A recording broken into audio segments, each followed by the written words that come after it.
Sport Express avec Samsé. Samsé, le spécialiste des matériaux de construction.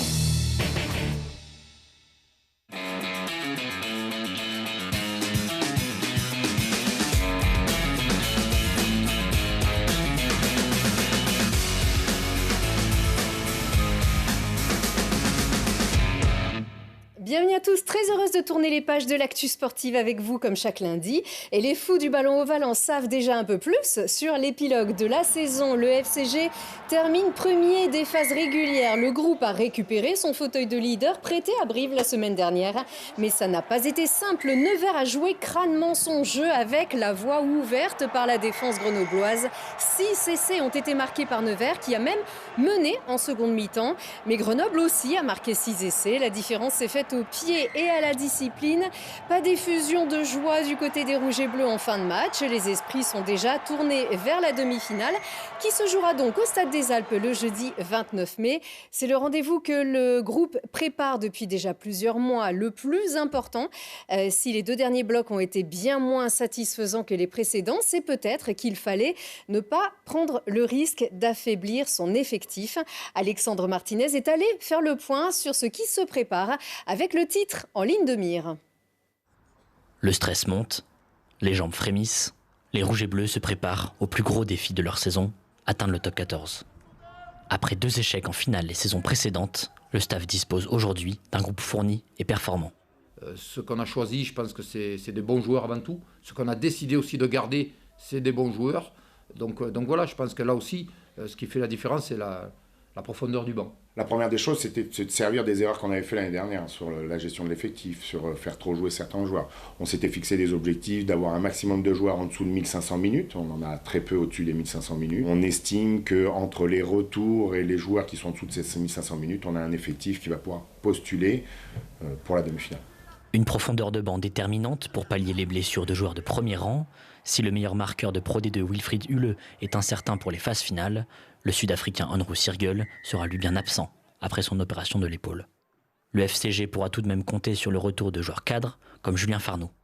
Il a une importance forte dans le groupe, dans la gestion. C'est quelqu'un qui a vécu des finales, qui a gagné des finales, qui a gagné des phases finales. Et donc c'est sur ce genre de joueur qu'il faut qu'on s'appuie pour amener l'équipe, tirer l'équipe.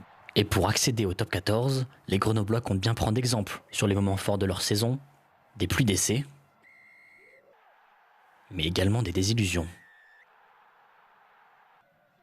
Les Isérois finissent donc premiers de Pro D2, mais leur discipline reste à améliorer. Le club a donc fait appel à Jonathan Gasnier, arbitre de top 14 et de Pro D2, pour sensibiliser les joueurs. Il a réussi à créer une dynamique autour de toute notre problématique de discipline. Il a re-questionné les joueurs, ne serait-ce que sur les règles.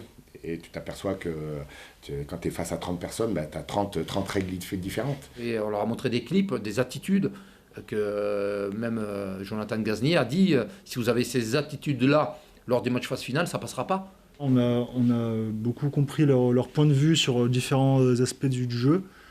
Et leur façon d'appréhender les situations, de siffler pour tel ou tel camp, ça nous a vraiment appris plein de choses. Et du coup, je pense que ça a changé un peu la mentalité du groupe. Jamais 203, dit-on. Eh bien, pas cette fois. Après 2 finales perdues, le FCG compte bien rejoindre l'élite du rugby français. Et pour ce faire, le FCG va se préparer au vert à Aix-les-Bains dès mercredi. La saison est en revanche terminée. Pour les féminines, les Amazones ont terminé en fanfare à domicile face à Montpellier. Elles ont gagné 38-17. Elles ont donc validé leur 5e place de l'élite. On rappelle qu'elles avaient joué en rose la semaine dernière pour sensibiliser et demander plus de moyens. Le président des Amazones a affirmé au Dauphiné Libéré que les choses avaient été mises au point après cet épisode. Un véritable match de gala pour les demi-finales de championnat de France élite de roller hockey. Le club qui domine la discipline en France, Rethel, s'est pris les pieds dans le panache des Yetis de Grenoble samedi soir. Menés 3-0 en début de match, les Grenoblois se sont transcendés pour la remontada. Ils ont égalisé et ils se sont imposés 6-3. Et ça, c'est énorme. C'est une énorme performance quand on connaît l'excellence et le parcours de cette équipe de Rethel. Mais cette génération de Yetis est capable de tout. Le match retour se joue à Rethel le week-end prochain. Mais ça sent très très bon pour Grenoble. On rappelle que les juniors de moins de 20 ans ont remporté le titre de National 1 pour la 2e année consécutive. Encore un petit but. Non, c'est pas grave, il faudra retourner à l'ancienne patinoire, à la Halle Clémenceau. Prochainement, on l'espère, pour une finale. Il n'y aurait rien de mieux. Du côté des brûleurs de loup, allons-y, les prolongations vont être annoncées au compte-gouttes et déjà de grosses gouttes éclaboussent de bonheur les supporters. Christophe Boivin, le meilleur pointeur de l'équipe en saison régulière, 84 points ont été marqués, toutes compétitions confondues, par cet attaquant canadien de 29 ans pour sa première saison avec les brûleurs. Il portait jusqu'ici le maillot des Dragons de Rouen et son complice François Beauchemin s'est lui aussi réengagé, on l'apprend cette fin d'après-midi avec le club grenoblois.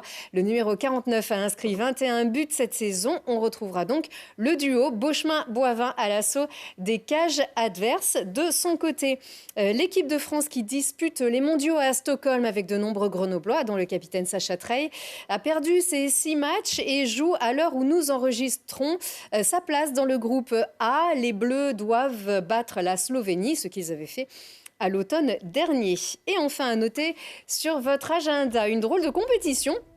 Alors que les amateurs de golf grouillent dans la région, ils pourront ici découvrir le street golf. Du côté de Lamur, c'est même la finale du championnat de France de street golf. Ce samedi, dans les rues, le collectif World Shrimp Crew et la fédération sportive de street golf ont concocté un parcours de 14 trous plus 5 bonus entre trottoir, escalier et parking dans une ambiance bien festive et bien décontractée entre culture alternative, concert punk, sport et food truck. Allez en profiter samedi à partir de 10h. Et si vous préférez les arts martiaux, le GUC Bando Kickboxing organise une coupe forme kata interstyle. Ouvert à tous les niveaux de pratique à partir de 8 ans. C'est ce samedi à la Halle Clémenceau et à partir de 10h. Nous, on se retrouve lundi prochain. Très bonne semaine.